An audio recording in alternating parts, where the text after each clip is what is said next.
Windshield wipers, kind of like the cat camel for the hips.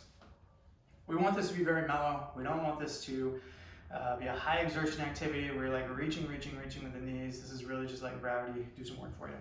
So feet, heels go all the way up to the hips. You might not be this flexible. You start here, it's totally fine. Almost everyone starts this very narrow for some reason and they end up here. If you see this, this is not what we're doing. I want this level of space so that my hip can get internally rotated on this side. This might look familiar if you've had this movement to this guy. This is kind of the middle portion. This is the end range portion. This is the middle portion, if you will, of your hip internal rotation. From there, I swivel to the other side. I didn't give myself quite enough room.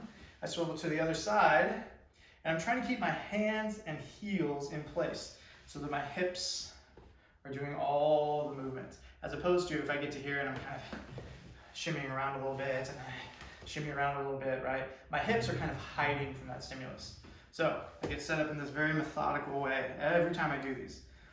Hips come close to the heels, make sure I have enough space, hands stay glued in space. I even try and keep my chest and eyes forward just so my hips are doing the work. And you might notice, this is very, very common, people get stuck and they're like, whoa, I can't move any further. It might be this hip, it might be that hip, it might be you feel pain in the knee.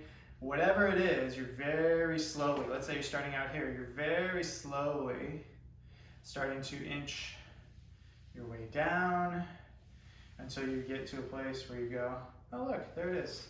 Now, I get a little bit closer, I start the process over, and so on and so forth, okay? What I don't want to do is have too much accommodation and movement. Now my hips really never get any attention, okay? Stay locked in place, go slow, don't expect gains overnight, just very mellow movement with the hips.